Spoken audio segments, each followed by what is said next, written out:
This is Digital Anarchist. Hey, welcome back, everybody, to TechStrong TV. I am Charlene O'Hanlon, Managing Editor at Media Ops, and I'm here now with Scott Gordon, who is the Chief Marketing Officer at Pulse Secure. Hey, Scott, how are you? Thanks for joining me today. Good. Thanks for the invite. So I know Pulse Secure just recently came out with a survey that measured folks' kind of attitudes or thoughts on working from home in wake of the COVID-19 crisis, and then kind of moving forward what organizations had in mind regarding work from home. So can tell me just a little bit about a little bit of background about the survey, how you guys got started, who you talked to, things like that? Terrific. Yeah. So we had seen a lot of, first of all, we experienced what everybody experienced in shifting our workforce. So we're about 650 employees with a global presence. Obviously, we're square in the secure access market. That's what we sell. So for us, we already had a degree of work from home flexibility. But like everybody else, we did a massive shift. And like everybody else, we experienced some interesting times and work environments. But what we had a lot of firsthand view of large corporations and even medium enterprises contact us to extend licenses, to learn more about our capabilities.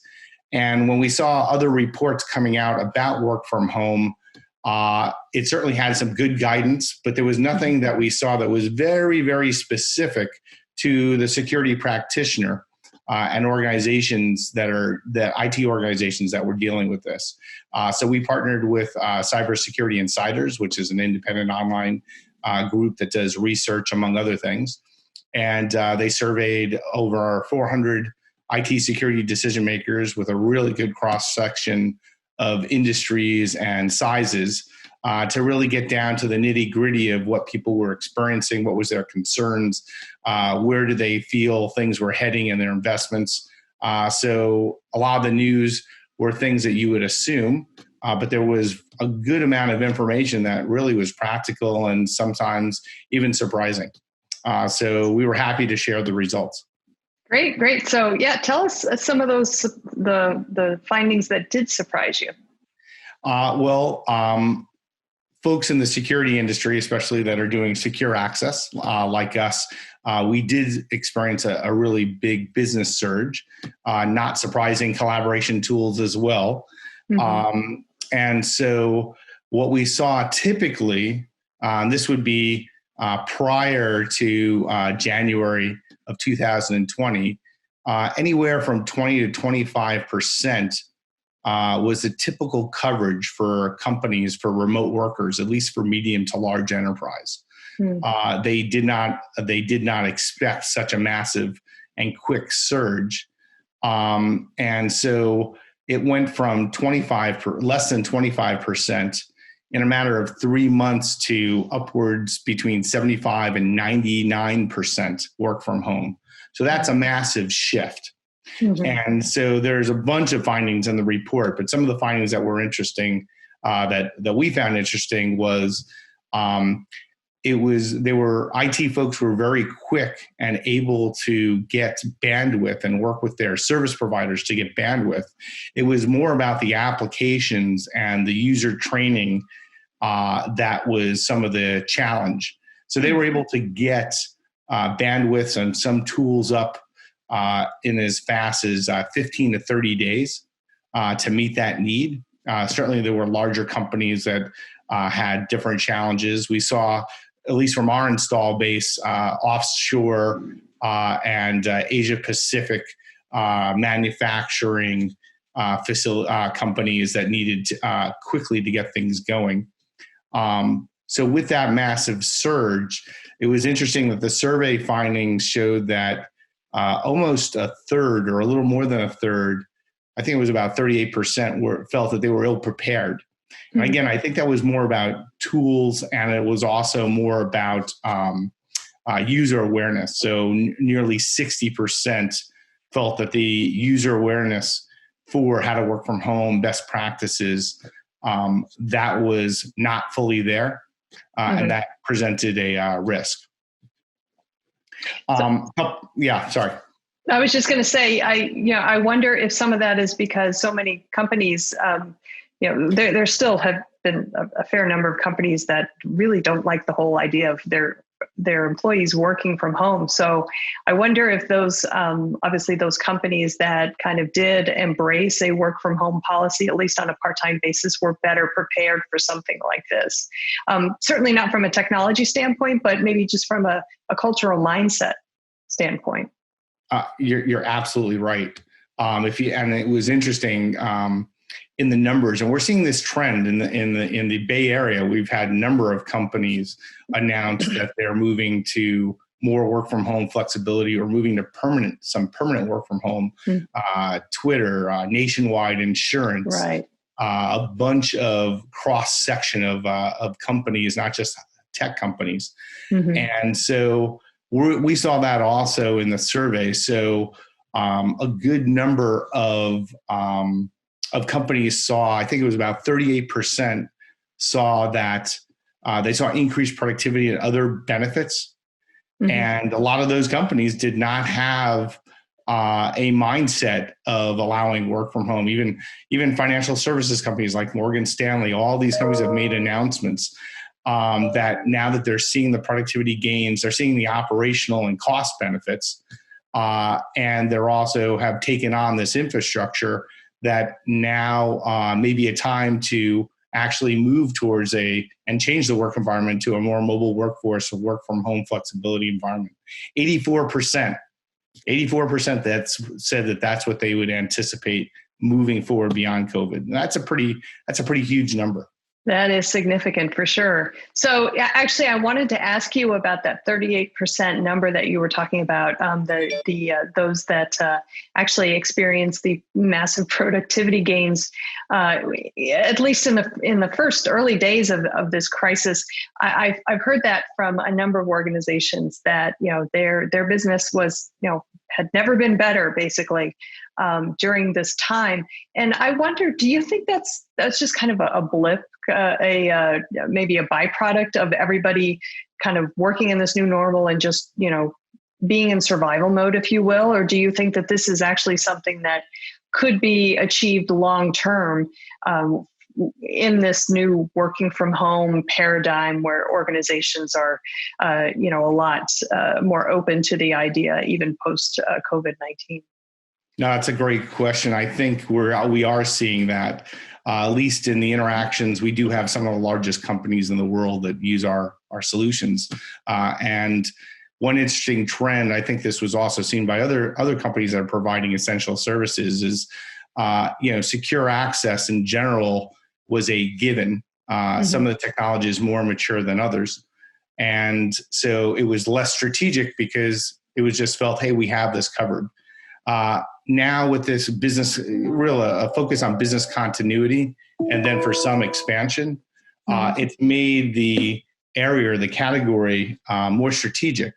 And so in those engagements, what we're getting feedback is that people are actually looking at making moves and changes towards work from home, and they are realizing the productivity gains, but they also are seeing a lot of increased stress levels for their workers that have not had to deal with some of these things.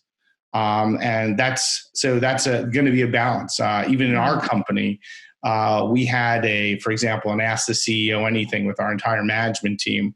We used to do that on a monthly basis, just for transparency and communications.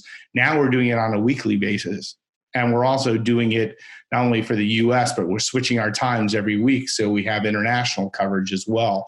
Wow. All these and we have a lot more engagement than we had to. And we have company, what we call company culture talent.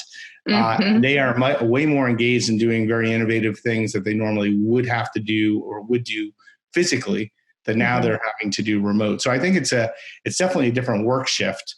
But again, in this study was very focused on some of the technology and what they were finding. In fact, we had this feedback.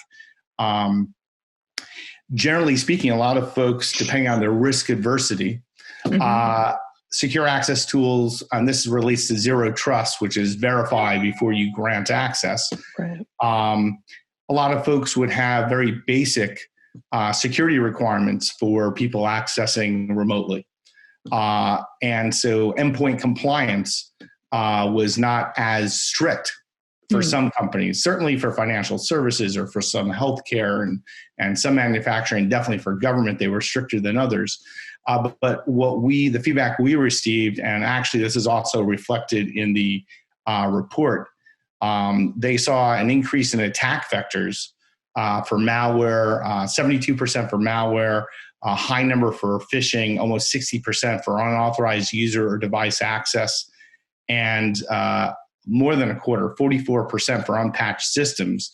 A lot of this relates to endpoint security. That's your first issue. And what we found in this survey was that I think it was upwards of 65%, so nearly 3/4 of organizations now allow the use of personal and unmanaged devices to access their resources. And they had to do this for business resiliency purposes. Sure. But that definitely has an impact for security, for compliance. We saw a very big increase in phishing. And with endpoint compliance technology that's built into secure access tools, we can ensure that not only identity is who they say they are using multi-factor authentication, but we can ensure, hey, are they using a corporate device or a personal device? And we can further adjust policy conditionally based on that. Where are they located? What's the configuration? Are they running antivirus and anti-malware software that's been issued? Are they running personal firewall? So we can ensure the security posture, hygiene of that device before they access it. And then the other thing that we saw, so that's a trend we're seeing is people are going to start ramping up that endpoint compliance capability. And then the second thing is all about user experience. So various tools offer different things.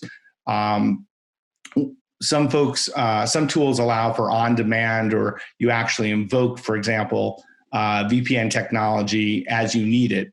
We saw a lot of our customers switch to always-on VPN. So as soon as someone turns on their computer, it's locked down, and making sure that all data transmissions are secure and going through the proper networks.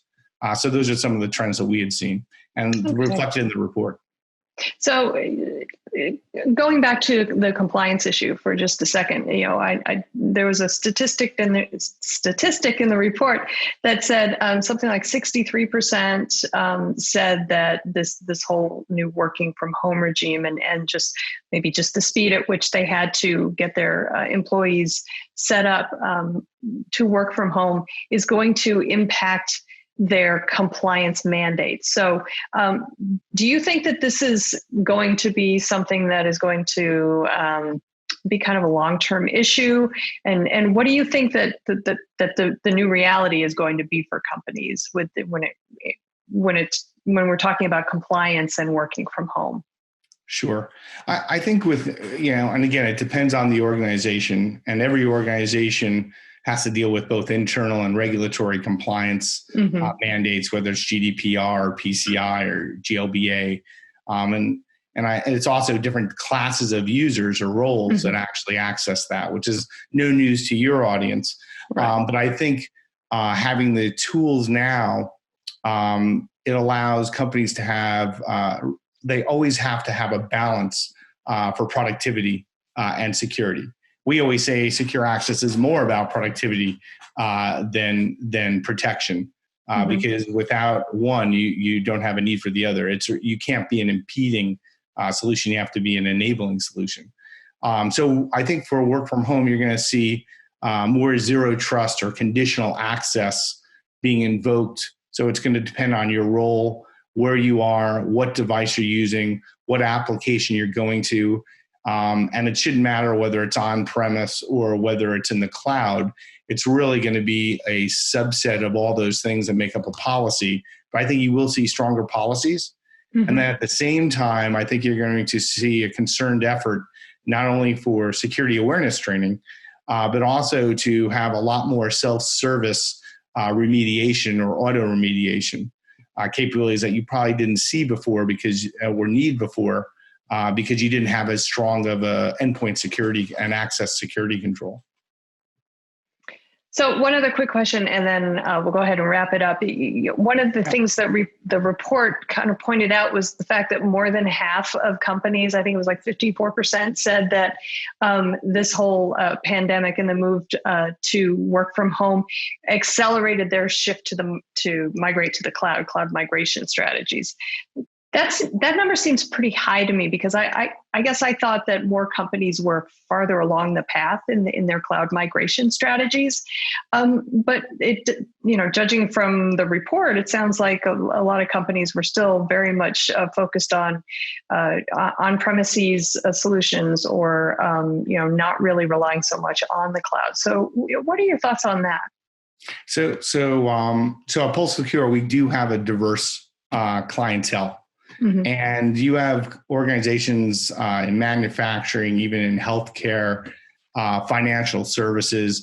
They have applications and massive investment in legacy applications run off data centers or in particular private cloud. Mm-hmm. And so certain of these applications maybe in some stage of migration. Some of those are just not migrating because of maybe data protection obligations or maybe the nature or complexity of those tools.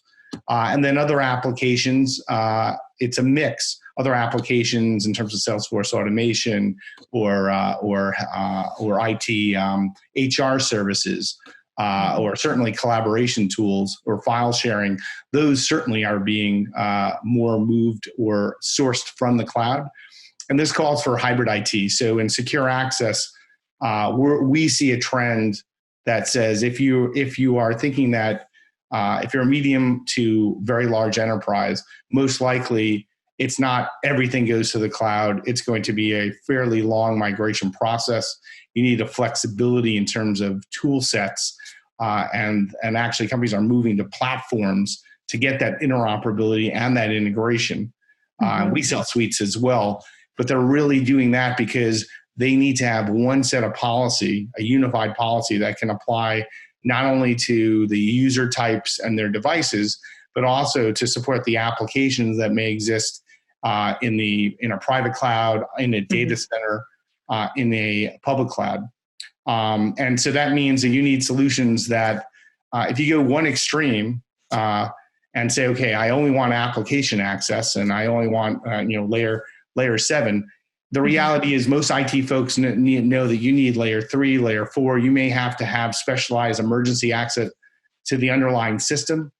You may need to support virtual desktop, and actually a lot of these companies had workers that physically were on-premise that are moved off-premise and need to act as if they're back on-premise. So it's this type of flexibility that we're seeing. So in terms of the data, we're certainly seeing a massive, bigger accelerated pickup. Mm-hmm. But the majority of companies today are hybrid IT oriented. I think the one surprising thing that we saw is that we definitely saw a surge in business like other companies that were supporting essential services and secure access in particular. What was interesting is that, and this goes to the trend of companies moving towards more work from home, remote access, or permanent remote access demand, that 55% anticipated increased budget in work from home security. And this is post the pandemic. So that number is based on people looking beyond May. And so again, those things relate. If you have folks that are positive about moving the transition and see the economic and productivity benefits, it's no surprise that they're also seeing higher security risks. And so they're going to need to beef up that security. Excellent. Excellent. So if folks want to get a copy of the survey, where would they go? So if companies want to get the full report, they can go to www.pulsesecure.net. And it's a great read. It's a quick download. There's also an infographic. And it has some really good practical information to see to get peer insights. What are your peers doing? Excellent. Excellent. Well, Scott, thank you so much for taking the time and walking me through the report. I really do appreciate it. Lots of really interesting statistics in it. So thanks again. Thank you. All right, guys, stick around. We've got lots more TechStrong TV coming up, so stay tuned.